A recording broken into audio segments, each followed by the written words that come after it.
Vassos, over to you. Our next guest is proper music royalty. Countless hit singles, #1 albums, and just the 25 million record sales. She's now back with her 10th studio album, Key, out now with a world tour to come next year. So please welcome a true legend up from the foyer.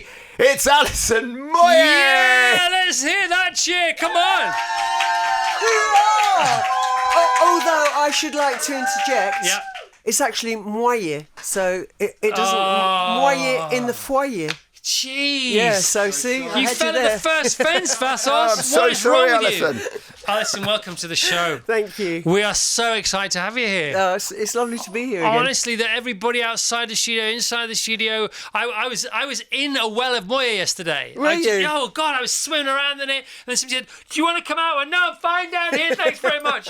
This is 28 episodes of the podcast, 40 Moya moments, unbelievable stories, babe. Oh, great. Yeah, I mean, it's a brilliant thing to do because you can just use your own voice, Yeah. your own subject matters. You can, fly off. I mean, I do get really distractible, so it suits me.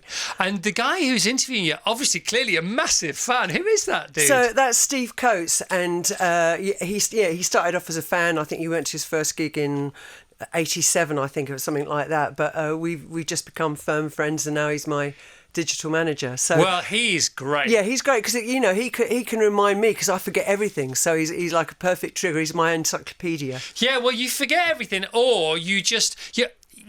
Is it okay to say you reminded me of me a bit in as much as he's asking you about all these amazing moments? You go, to be honest, I can't remember. Yeah, and it doesn't mean you didn't care. No. It just means that you live in the moment. It's exactly that. And I often go. We both been to dinners or whatever where the after dinner speakers get up and they're raconteurs and they tell great anecdotes about their life. Yeah. Now I'm very lucky. I've done some amazing things, as have you. Yeah. But I mention them on the show if they're relevant, but I haven't got like an act or a tour or 90 minutes. And you're the same, aren't you? Because some huge moments. It's like you say, I live in the moment. I'm not bothered about the future, and the past was a lovely thing, but it can be terrible with me. I also have that face blindness, which has caused me a real problem. You don't recognise people, and right down to the point that I've sat down and talked to somebody when I've been working half an hour, gone to the toilet, come back and introduced myself to them. Right, it's tragic. So yeah, I don't carry memories like that. Does that speak a little bit to what Steve has talked about and discussed with you on the brilliant podcast? By the way, it's 10-minute bite-sized episodes. It's a great story, man. About when he asked you about audiences and things, and you said I don't really know. So is that like almost multi-face blindness? Yeah, absolutely. And one of the worst things is I travel to places and they go, "Oh, it's great to see you again. When was the last time you were here?" And it's like, I don't know that I've even been here. So it's a form of amnesia. It's visual amnesia almost. I'm too distractible. I don't notice where I am. It's even like kind of when I go off, and a car picks me up to take me to the airport and they're saying, "Where are you going?" It's like, I don't know. Wow. And has it always been the case? Always been the case, yeah. So I'm really pleased it's not an age thing, because that would be terrifying. Yeah, but it's not. No. So not so much invisible, but more distractible. Yeah, Feels like I'm distractible. I'm distractible from invisible, that's a fact. Yeah. You haven't played Invisible live since 87, have you? No. There are reasons for that. If you want to know what they are, listen to the podcast. Exactly. Great. So cool. I didn't realise, because at the time you don't realise anything, you're just doing it. I didn't realise that Yazoo was so brief. Yeah, like 18 months all in, something like that, and we'd already split up by the time that, the week the second album came out. And then, so you'd never toured the second album ever until you got back together in the noughties. That's right, 2008. Tell us that story if you don't mind. How did it happen? Well, I would have instigated it because for me, that live is always the payoff. That's the thing that I want to do, and to have recorded a whole album of songs and never played them live seemed like really wrong to me. And so I was always up for it. And then just one year, I just texted him where he said, yeah, he was up for it. This is Vince, of course. Yeah. And so how was that? I mean, because you said on the podcast that it was brilliant. It's really surprising to hear crowds and crowds. It's a big tour of unbelievably loyal fans singing all your words back at you. Well, that's it. If you think our whole catalogue was 2 albums, so they knew every song. So it was like playing a complete hit set. It was nothing but hits when they weren't hits. which is lovely. Yeah, no, completely. Because you're not tired of them yourself. You know, that's the downside of hits, is that, you know, in 40 years, you know, you're really grateful for those songs, but doing them time and time again, it's, you know, it's like going to bed reading the same book every night, you know. Yeah, which I quite like. I like that repeated mantra, but I know exactly what you mean. Can we talk about getting on the helicopter to go to Live Aid? Well, I didn't, you know, that goes back to the Distractable. Someone said, you want to do Live Aid? And I was in the right mood and I didn't know what it was. I hadn't really looked at them. I said, yeah, sure, you know. And they said we were playing Wembley. I thought, well, I've played Wembley before, thinking Wembley Arena. And then they took me to a helicopter and thinking, this is a bit, you know, this is a bit overblown, isn't it? What are we getting a helicopter to go there for? I only lived like an hour down the road. And then to get in the helicopter, it's David Bowie and Bono. And then we're flying over this... You know, we're flying over the flipping stadium. And so that was all like... So you didn't know it was in the stadium until you flew over the stadium? No, I mean, I was even offered a whole set at Live Aid. And I was just like, I haven't got a band together at the moment.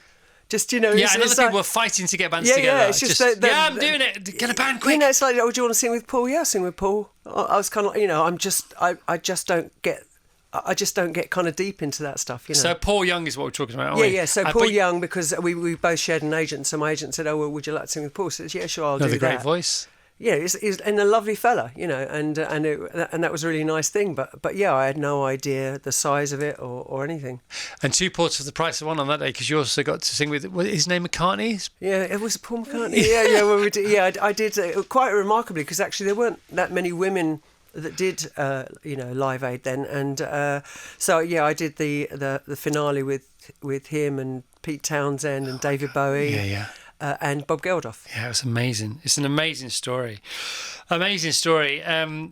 You know, you weren't on the record, because that was another thing, wasn't it? There were very few female vocalists on the single, the Live Aid single. I think there's like Banana Armour and maybe one other, but no, I wasn't asked to do that. So Banana Armour, who were massive at the time. There was Banana Armour in your studio, you in their studio, and who was the other big band at the time that was? See, what have I just told you? Yeah, I don't know. Sorry. I don't know. Okay, so Swain and Jolly were the big producers at the time. Yes, Swain Jolly. Spandau Ballet. Spandau Ballet. So it's Spandau Ballet, Banana Armour, and when they were out for lunch, you nipped in there. Yeah, we got the kind of like the sloppy downtime. Seconds. Well, we got the sloppy seconds, but the funny thing about that is there's only like 9 tracks on the record, because the record company were just pulling it out of our hands. We didn't really get a great deal of time on it at all. And you talk about, because Swain and Jolly always wanted everybody to be in the highest of range, didn't they? Well, I don't know how they work for other people, but they liked that, you know, they liked that kind of like torn sound, and so the songs. I mean, we wrote the songs together, but they were all kind of pitched just slightly out of my range. That's you sang them, so it wasn't vote coded or anything like that. No. You sang them, but to sustain that on tour is impossible. Because you're damaging your voice. You know, that sound is a damaging sound. You know, which is great in the studio, and I liked kind of doing that when I was 17 and playing in punk bands. You know, but that wasn't touring for a year. So you know, when you're doing a big tour, you've got to drop it down. I didn't know, and obviously I've interviewed loads of people. I've been so lucky to do this for so long.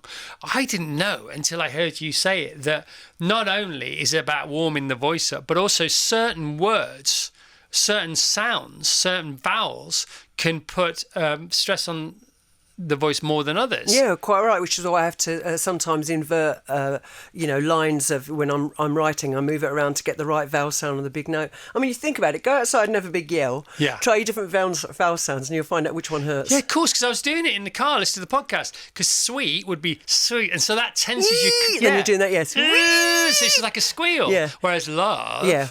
Whereas. Oh would be a good word. I should write a lot of songs with or in it. Or this, or that, or the other. Or the other. We played some Chas and Dave earlier on. I like Chas and Dave. Oh my gosh, how musically adept are Chas and Dave? Yeah. They're brilliant, aren't they? Yeah, they're great.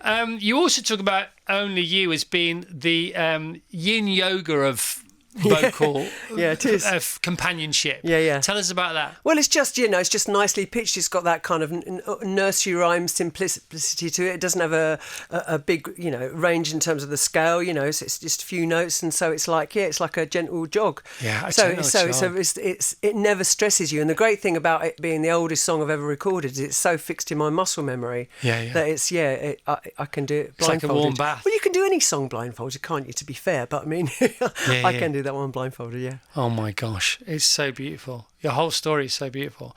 And when you didn't warm up for ages, did you? For years and years and years. No. And you used to blow your voice in the sound checks of big venues because you didn't want people who were setting up the theatre to think you were no good. Yeah, I was so thinking they'd be going, oh, she's rubbish, listen to that. So yeah, I'd be showing off for the cleaners. So you gave it all the beans. I gave it all the beans in the sound check without any warm up. Yeah, I haven't just got off a plane or something. Just an idiot. You don't really think of singing in terms of being a physical activity. I'm just an idiot. She's like one of the greatest of all time. We got Venus Williams coming in on Friday, the tennis player. She is the greatest tennis player of all time. And she'll have warmed up, wouldn't she, before she plays? But you're one of the greatest vocalists of all time. It's so nice. It's so wonderful, wonderful, wonderful. So you're in Yazoo, you split up, you go your separate ways, and then you can't work for a year. What happened there? Why couldn't you work for a year? Well, because, I'm like 20, 21, 22, and you get the guys who realise that you smell of money, and so they come in and tell you, I had a lawyer that said that I was free to sign worldwide, and, he gave me all that chat and got me committed to a big deal, worldwide deal, when I wasn't free. Yeah. So then that label injuncted me, the lawyer disappeared, and the label that I signed to, which was CBS at the time, said, well, we can't talk to you until you get out of this other deal. So, and I'm a girl from Basildon. I don't even know middle-class people. I've never seen, other than these guys who'd sort of like come in before that, I'd never met a lawyer or anything, or an accountant. And so had no contacts, had no mates in the industry. Tell me about it. Yeah, it was just it was terrifying. It was terrifying. Yeah. But then it was the same as when we were in Yazoo. We were in Yazoo and they released a single. I think we were going to get $15,000 for this deal that we'd done in America, and straight away a band sued us for £1 million for using their name, and so we changed our name out there to Yaz. So they sued us for £1.5 million. And when you've never earned more than 27 quid a week, which is who I was, because even in the beginning of Yazoo, it didn't occur to me to ask for money. Right. My mum was still giving me pocket money. We bought some fabric on Basildon Market to make a dress to top the pops. It didn't occur to me to ask for money. And you were cutting your own hair still? I was definitely cutting my own hair, the night before, which is why the hats occurred.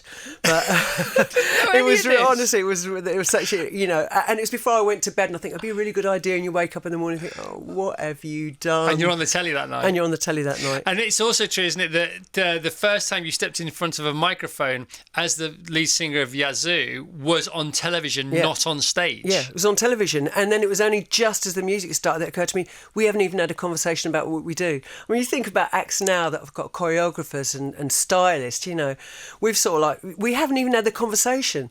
So it's like the music starts, what do I do? Oh, I'll do this with my feet. I'll do that. Meanwhile, Vince is the mysterious wizard behind the keyboard. Well, exactly. And that's the kind of great joy about the person not speaking, is that anything kind of can be projected on you. And, he's obviously a clever guy, but I didn't get the wisdom of being quiet. The enigma. The enigma. Yeah, exactly. Because that was the thing, wasn't it? Because again, bringing back so many memories, making me realise things for the first time in my life, about Vince Clarke, the wizard, the enigma behind the keyboard. And I thought, that's Dave Stewart as well. Dave Stewart played that card. By the way, obviously a genius. And there was somebody else as well, Chris Lowe. Pet Shop Boys, same thing. That was a thing. Yeah. There was definitely a thing about the mysterious man behind the keyboard. I know it was that other band, I can't remember the name, like Sparks. from the 70s, Sparks. Yeah. Well done, you. That's like, that just kind of went, you just read my mind. Yeah, well, Basildon's best, Alison Moyet. Key, the album, is out now. The world tour begins in Dublin on Sunday, the 16th of February, 2025, and it literally does go all over the place. Sold out already in so many places. I mean, like... Oh, it's amazing. The UK did... You're sold out in the UK, aren't you? Yeah. Totally sold out, 100%. If you want to go see Alison, you've got to go to Norway, Sweden and Germany. They're the nearest nowadays. Maybe the Netherlands, Germany, Australia, massive in Australia, New Zealand. Although we should be doing some festivals, so there's always those to look out for. I know that I'm doing the Isle of Wight festival. Yeah. There's another festival I'd like to talk to you about as well. Yes. As you know. Yes. I will do anything. You name it, I'll do it. Just the answer's yes. I don't even want to hear what the question is. Bless your heart. Alison, it's so beautiful to talk to you like this. I'm so grateful that you came in. Honestly, I'm really moved. And it's lovely, and we go back a way, isn't it? So I'm really touched that you still want me, because careers are sine waves, aren't they? They're sine waves, and we come into it, we get attention, then we lose it, and I'm really cool about that. But it's lovely to be with people that that feel it.